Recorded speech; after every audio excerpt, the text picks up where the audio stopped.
다음은 문관연의 통일열차 시간입니다. 북한이 우리 국민 2명을 국정원 간첩이라며 억류하고 공개 기자회견까지 열었습니다. 우리 정부는 북한의 주장에 대해서 터무니없다며 즉각적인 석방을 요구했는데요. 네, 지금까지 북한에 억류된 우리 국민은 모두 3명으로 북한이 앞으로 이들을 어떤 카드로 활용할지 관심이 커지고 있는데요. 문관연 외교안보 전문 기자와 함께 관련 내용 살펴보도록 하겠습니다. 어서 오세요. 네, 안녕하십니까. 먼저 북한 조선중앙통신이 남한 간첩 2명을 현행범으로 체포했다고 발표를 했습니다. 일단 관련 보도 내용을 듣고 나서 이야기를 나눠보도록 하겠습니다. 미국과 남조선 괴뢰 패당의 조정에 따라 우리와 인접하고 있는 이웃나라의 국경 지역에 첩보망을 꾸리고 국가간 반공화국 정탐 모략 행위를 감행하던 괴뢰 정보원의 간첩들인 김국기와 최춘기를 체포했습니다. 간첩 김국기, 최춘길 놈들은 미국과 괴뢰 정보 기관이 배후 조정과 지령 밑에 가장 비열하고 음모적인 암살 수법으로 감히 우리의 최고 수뇌부를 어째보려고 미쳐 날뛴 극악한 테러 분자입니다. 네. 북한이 우리 국민을 억류하면서 테러 분자라는 표현까지 썼습니다. 구체적으로 북한이 이들에게 어떤 혐의를 씌우고 있는 건가요? 네, 맞습니다. 지금 그 김국기 씨, 61살이고 그리고 최춘길 씨는 지금 현재 56살인데요. 두 국민이 이제 중국 단둥에서 거주를 하다가 현재 어떤 이유 때문인지 이제 북한 당국에 체포가 돼서 그저께 평양 시내에 있는 이제 보통강 인근에 인민문화궁전이 있는데 여기에서 중국의 CCTV 그리고 일본의 통일신문 그리고 북한의 노동신문 이런 언론들 외신 기자들을 모아놓고 기자회견을 해서 자기 스스로의 죄에 대해서 고백을 하는 이런 순서를 가졌는데요. 네. 방금 보신 거는 이제 그 기자회견장에서 스스로가 여러 가지 밝힌 데 대해서 북한 당국이 이제는 간첩 혐의죄 그러니까 정확히 말씀드리면은 반공화국 정탐 모략행위 이 부분에 대해서 지금 죄를 체포했다고 공식 발표하는 내용들입니다. 현재까지 확인된 바로는 그 김 씨 같은 경우에는 단둥에서 지하 교회 활동을 하고 있는 종교인입니다. 이 종교인인데 북한에서 이 김 씨에게 씌운 제목은 2010년에 당시에 그 북한의 최고 지도자 그러니까 김정일 국방위원장이 살아생전에 당시 이제 중국을 방문을 했었는데요. 지리적인 특성상 북한에서 김정일 국방위원장 같은 경우는 항상 열차를 고집을 했었기 때문에 단둥을 거쳐서 베이징까지 기차 여행을 하거든요. 그렇기 때문에 단둥의 길목에 있으면은 김정일 국방위원장의 동선이 다 확인이 됩니다. 이러한 부분들을 확인을 해서 결국은 우리 국가정보원에 정보를 제공했다. 이런 그 혐의를 갖고 있고 네. 최춘길 씨 같은 경우에는 약간 제목이 틀린데 일단은 그 남한의 공수부대나 또는 이제 특공부대가 북한에 침투할 때 입을 수 있도록 북한의 군복을 구입을 해서 남측에 넘겨줬다. 이런 혐의를 받고 있는데 이러한 것들이 모두 다 간첩죄에 해당된다는 게 현재 북한 당국의 설명입니다. 네, 이러한 어떤 북한의 주장에 대해서 우리 통일부도 반박 성명을 발표를 했는데요. 먼저 그 내용부터 살펴보도록 하겠습니다. 우리 정부의 어떠한 사전 설명도 없이 일방적으로 우리 국민 김국기 씨와 최춘길 씨를 억류하고 이들에 대해 터무니없는 주장을 하고 있는 데 대해 매우 유감스럽게 생각합니다. 우리 정부는 북한이 우리 측으로 지체 없이 네, 지금 저희가 통일부 반박 성명을 봤는데요. 이 억류된 사람들은 누구이고 그리고 어떻게 억류가 됐는지 그 과정 좀 설명해 주시죠. 네, 맞습니다. 현재 이제 통일부에서 그 대변인 성명에 보면은 우리 국민이라는 표현이 들어갑니다. 그렇기 때문에 우리 국적이 소유하고 있는 것은 분명한데 김국기 씨 같은 경우에는 네, 그 대전시 동구 영흥동에서 출생을 했다고 스스로 말을 하고 있습니다. 그리고 이제 국내에서 거주를 하다가 2003년에 중국 단동으로 이제 건너가가지고 당시에 중국 단동에서 이제 지하 교회를 운영하면서 탈북자들을 대부분 그 구조 활동을 했던 걸로 알려져 있는데요.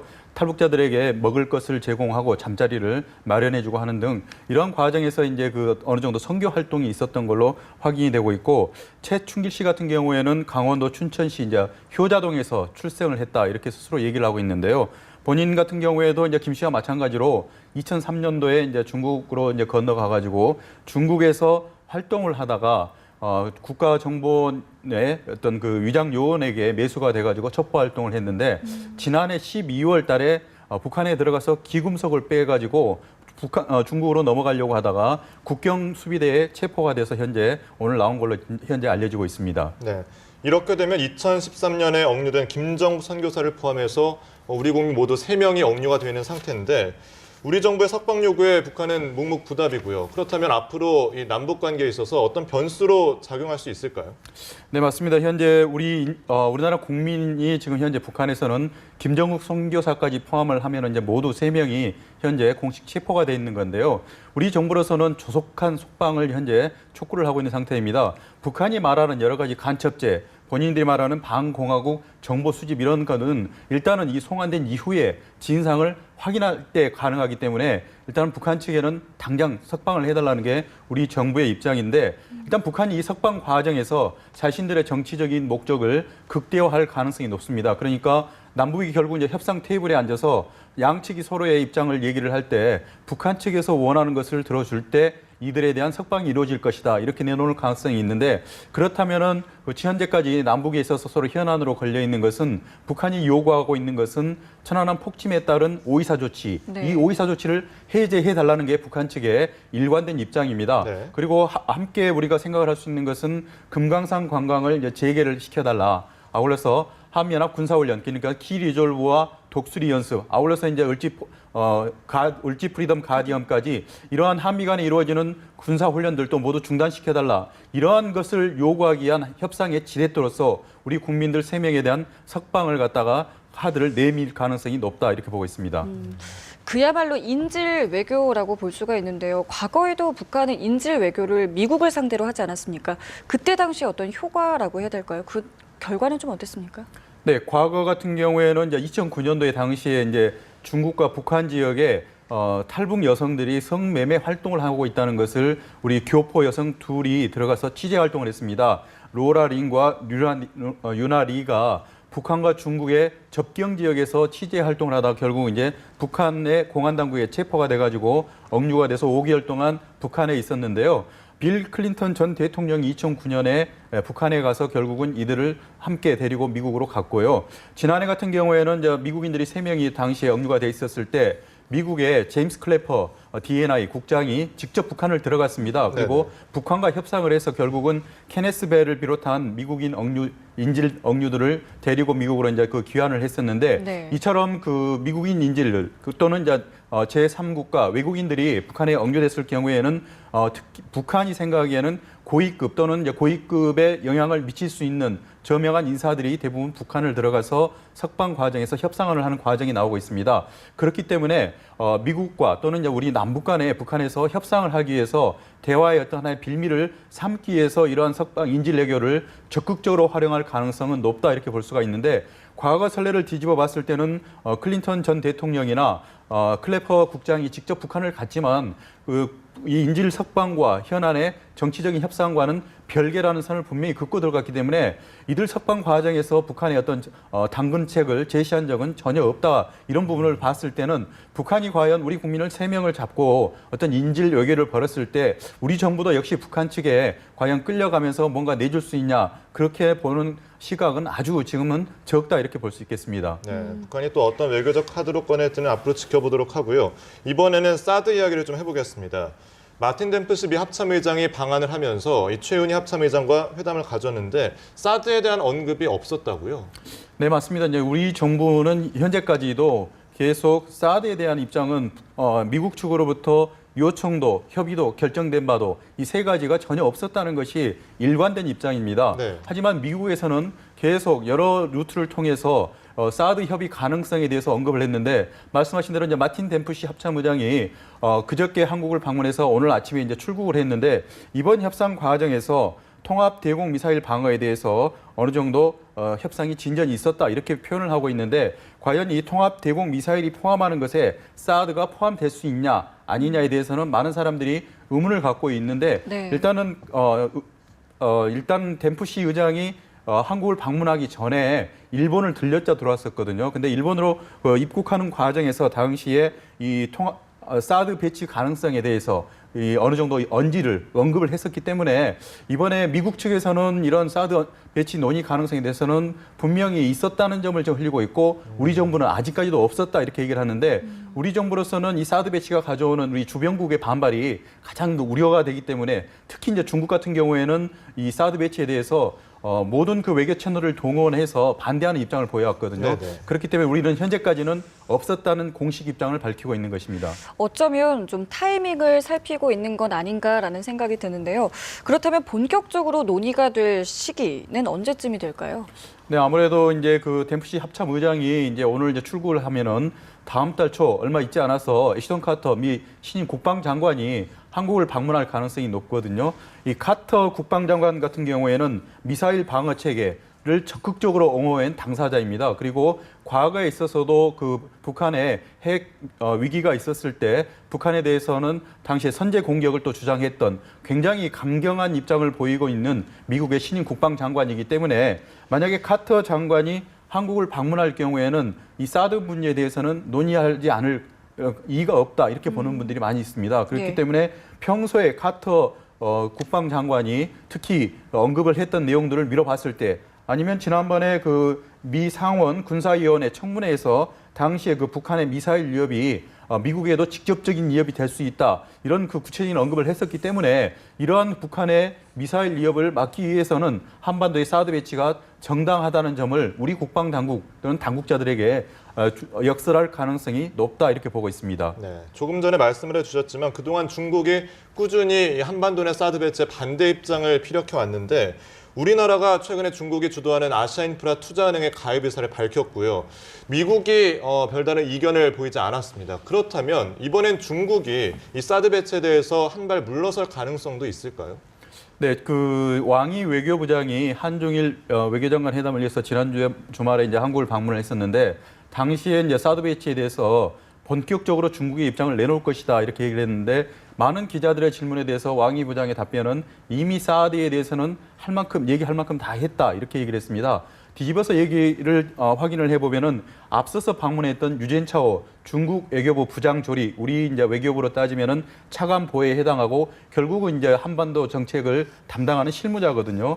이 그 류젠차오 부장조리가 한국을 방문했을 때 중국의 우려와 관심에 대한 그러니까 사드 배치에 대한 우려와 관심에 대해서 미국과 한국이 좀 알아봤으면 좋겠다. 아주 구체적으로 얘기를 했습니다. 네. 앞서서 그 방한했던 국방장관, 중국의 국방장관 역시도 사드 배치에 대해서 얘기를 했고 지난해 한중 정상회담을 위해서 우리나라를 찾았던 당시에 시진핑 국가주석도 공식적이지는 않지만 사드 배치에 대해서 좀 신중을 기해달라고 박근혜 대통령에게 얘기를 했었기 때문에 중국에서는 그동안에 모든 그 표현할 수 있는, 동원할 수 있는 채널을 다 동원해서 사드 배치에 대해서는 반대한다는 입장을 공식적이든 비공식적이든 확인을 해왔기 때문에 일단은 그 아시아 인프라 투자 은행에 우리가 가입을 결정한다고 해서 네. 사드 문제를 연기를 해서 그에 대해서 어느 정도 누그러진 어느 정도 양보된 그런 그 스탠스를 취할 가능성은 낮다 이렇게 보겠습니다.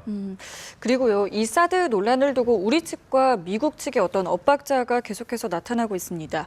그 처음에 미군이 사드 부지를 알아보는 동안에도 그랬고요. 또 미 합참의장의 방안에 앞서서도 의제를 올리는 것을 두고 여러 가지 얘기가 있었는데요. 안보의 엇박자가 아니냐 이런 우려가 있습니다. 어떻게 보세요? 네, 우리 정부로서는 지금 현재 그 한국형 미사일 방어 체계 KAMD 체계를 가지고 있거든요. 그렇지만 그 미국이 추진하는 것은 이제 고고도 미사일 방어 체계이기 때문에 40km에서 이제 150km의 아주 높은 방향으로 날아오는 그 미사일을 잡는 이런 미군의 그 미사일 방어 체계하고는 우리 입장과는 전혀 다른 차원에서 현재 접근이 되고 있습니다. 그렇기 때문에 사드 배치는 아직까지도 우리 정부가 현재 공식적으로 우리가 협의를 한 적이 없다는 게 입장입니다. 하지만 미국의 입장에 봤을 때는 사드뿐만이 아니라 패트리어트 팩3 미사일 그러니까 현재까지는 고도가 25km까지 미사일을 방어할 수 있는 저고도 미사일을 현재 운용하고 있는데 이러한 그 팩3와 사드를 함께 사용할 경우에 북한이나 또는 외부로부터 날아오는 미사일에 대해서 효과적으로 대응을 할 수 있습니다. 그렇기 때문에 KAMD든 미국이 추진하는 MD든 사드든 모두 다 외부로부터 오는 위협에 대해서는 효과적인 대응이 가능하다고 봤을 때는 미국은 어떤 입장에서든지 그 높이에 상관없이 사드 배치에 대해서는 적극적인 입장을 보이고 있습니다. 하지만 우리는 현재 외교적인 문제와 여러 가지 주변국과 관계가 맞물려 있고 현재 우리의 입장이 북한에서 만약에 미사일이 날라온다고 가정을 했을 때는 네. 고고도가 아닌 저고도로 올 가능성이 대부분 그 가능성이 높기 때문에 우리는 KAMD만으로도 북한으로부터 오는 그 위협에 대해서는 충분히 방어가 가능하다는 입장이기 때문에 이에 대해서 미국과 다른 입장을 취해왔습니다. 그렇지만 이러한 그 미사일 방어 체계에 대해서 서로 다른 입장이 국방 정책, 특히 한미 동맹에 영향을 미칠 것인가는 그렇게 보지 않는 것이 맞다 이렇게 볼 수가 있는데요. 일단은 이런 그 고도의 차이는 분명히 있고 그리고 우리 정부가 막고자 하는 또는 방어하고자 하는 상대가 틀리고 미국이 현재 추진하고 있는 미사일 정책에 또는 그 상대병도 또 다르기 때문에 네. 현재로서는 이 두 나라 간의 한미 간의 서로의 시각차는 결국은 동맹의 균열 이런 정도로는 우려할 수준은 아니다 이렇게 보고 있습니다. 네. 네. 이렇게 사드 배치 이슈까지 짚어봤고요. 이번에는 북한 인권 문제를 좀 짚어보겠습니다. 유엔 인권이사회가 북한의 인권 결의안을 채택을 했죠. 구체적으로 어떤 내용이 좀 담겨 있습니까? 네, 이제 유엔 인권이사회가 이제 이달 초에 스위스 제네바에서 열렸고요. 북한에서는 그 외무상으로는 처음으로 리수영이 직접 참여를 해가지고 북한 인권에 대해서 매우 강변을 했습니다. 북한 입장에 대해서 적극적으로 옹호를 했는데 이러한 결과와 상관없이 어저께 유엔 인권이사회에서 북한 인권 결의안이 찬성 27, 반대 6, 그리고 기권 14표로 통과를 했습니다. 압도적인 이제 표차로 통과가 됐는데 이 스위스에서 열린 인권이사에서 이 북한 인권 결의안이 일단 통과가 되면은 지난 해 선례로 미뤄봤을 때는 9월 달에 이제 뉴욕에 있는 유엔 인권이사에서 또 한 차례 또 결의가 있고요. 이어서 총회 또는 이제 유엔 안보리까지 넘어가는 이런 절차가 매년 현재 진행이 되고 있습니다.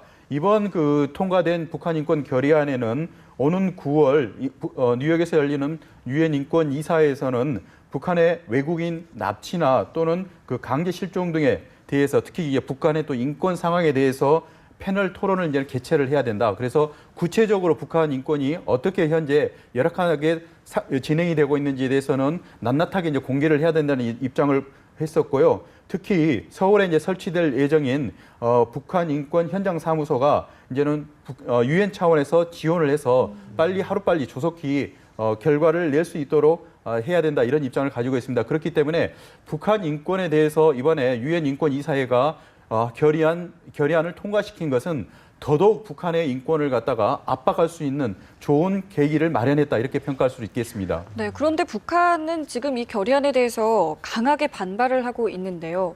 만약에 이 같은 내용을 이행하지 않게 되는 경우에는 어떻게 되는 건가요? 네, 지난해 이제 유엔 안보리를 통과한 북한 인권 결의안 같은 경우에는 북한의 이제 인권 탄압에 대해서 구체적으로 김정은 국방위원회 제1위원장이라고 명시를 하지 않았지만 그 책임 있는 사람을 국제형사재판소 ICC에 회부를 할 수 있다 이런 항목을 넣습니다. 그렇기 때문에 이제 북한에서 인권 탄압이 있다면은 그 인권 탄압이 책임을 누군가 져야 되는데 그 책임은 결국은 최고 지도자가 져야 된다 이런 부분을 이제 암시를 하고 있는 부분이 있습니다.